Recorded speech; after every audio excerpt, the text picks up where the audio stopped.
Pagham na hapon po sa ating lahat. Who are we wearing?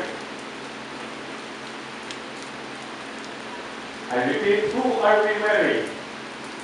Kung kayo po ay nakapanood ng mga malalaking okasyon sa red carpet sa ibang bansa, o maging sa mga ball ng mga sikat na network sa Pilipinas, lagi at lagi nang maririnig ang tanong na ito. Who are you wearing?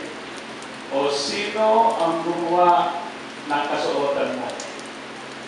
At lagi rin ang nagiging sagot ay ang pangalan ng isang famosong fashion designer. Hindi po may pagkakailan na karapat-dapat parangalan ng mga fashion designers, ngunit sa pagpaparangal na ito ay naisasantabi o kaya nalilimutan ang iba pang masasabi natin may akda sa isang likhang sining. Ang tinutukoy ko po rito ay ang mga magsasaka at ang mga local weavers o mga katutubong mga hobby na itinalaga ang buong buhay nila para panatiliing buhay ang sining ng paghahabi na minana pa nila mula sa nakaraang henerasyon.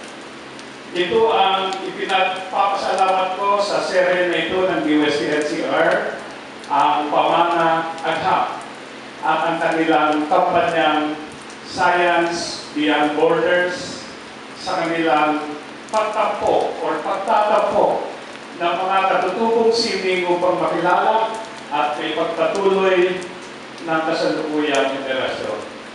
Papuri-puri po ang PPRI sa pamumuno ni Director Lianio at ang iba pang mga kasangga sa mga aktibidad na gaya po nito sa pagsisilbing tulay upang ang sining ng nakaraan ay manatiling makabuluhan, lalo na po sa mga dataang maaaring nalulunod na sa impluwensya ng iba't ibang kultura dala ng ating digital at interconnected na daigdig. Sino ang gumawa ng iyong kasuotan? Gaya ng ibang anyo ng sining tulad ng pagguhit, skulptura, pagpapantay at iba pa, bawat agdang sining ay sumasalamin sa kasaysayan, sa loobin, paginiwala, at mga pinahahalagahan ng mayagda. Ang sabi nga, art is an expression of an artist's soul. At totoo naman, nangungusap ang bawat katutubong, habi at bigla, sinasalamin ang mayamang kultura ng bawat tribo at komunidad sa Pilipinas. Nariyan po ang pagpapahalaga sa kagandahan ng kalikasan na makikita sa mga habi ng tinalang. Isang halimbawa ay ang disenyo ng kanilang Eden Lubon na hawig na nimbus clouds na nagbabadyang ng lakas na ulan. Para sa mga tribo sa Ifugao, ang disenyong binutuon o ang mga bituin ay kumakatawan sa mga naging sukling ng araw at buwan. Naniniwala mga kababaihan na hindi lamang sila may hirapang manganak kung may ganitong disenyo sa kanilang mga sinturon. Maraming disenyo rin ang nagpaparangal at nagbibigay bugal sa mga katutubong Diyos ng ating mga ninuno. Ang linuhong ay sumusimbolo sa mga Diyos at pagtatanim ng mga Ifugao. Naniniwala silang magiging saganang ani kung nakaukit ang disenyo ito sa kanilang mga kasuotan. Ang disenyong dinaniya, dinaniya naman ay mula sa paniniwala na noong unang araw ay bumaba sa lupa ang isang messenger deity para ituro sa mga unang gumawa ng rice terraces kung saan sila makakakuha ng tubig. Mula nooy iniuukit na ng mga Ifugao ang simbolo na ito sa kanilang mga rice granaries. At nariyan din ang tinagpo, isang simbolo ng tila isang tao na kumakatawan sa mga ninuno ng mga Ifugao na narating na ang estado ng isang demigod sa kanilang o sa kabilang buhay.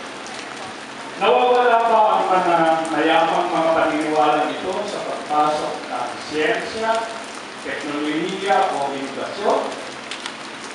Ang sagot ko ay hindi. Pagkos ay pinagpapaya o pinagyayaman pa ang mga katutubong sining na ito at ginagawa mas makabuluhan para sa kasalukuyang henerasyon. Ang pagtatayo po ng mga pasilidad sa ikatpangpaling ng bansa tulad ng First Natural Textile Fiber Innovation Hub sa Sultan Kudarat State University sa Mindanao, ang pagkakaroon po ng Geotextile Testing Services sa Visayas at ang gagawing Regional Center for Natural Dyes sa Abra ay naglalayong tiyaking mananatiling buhay ang sining ng paghabi sa bawat sulok ng Pilipinas. Gayon din ang mga ginagawang training ng TPRI at pagbibigay ng mga kagabitan na niniguro ng sustainability ng mga iba't ibang sining na ito. Magkatuwang po ang sining at kultura at ang siyensya at edukasyon. Ang pagsasalit na ito, ang pagtutulungan ng iba't ibang ahensya, ang magiging matibay na tulay na mag-uugnay sa iba't ibang henerasyon. Tulad ninyo ay nasasabi ko pumakita ang iba't ibang pagtatanghal at aktibidad sa 2 araw na pamanagha. Siyensya or siyensya sa bawat habi at higla. Naway, marami pa ang bumisita sa exhibit na ating gagawin sa 2 araw at nang mas may parating ang magandang balita tungkol sa ating mayamang sining at mga teknolohiyang gawang Pilipino para po sa Pilipino. Maraming salamat. Magandang hapon sa inyo lahat.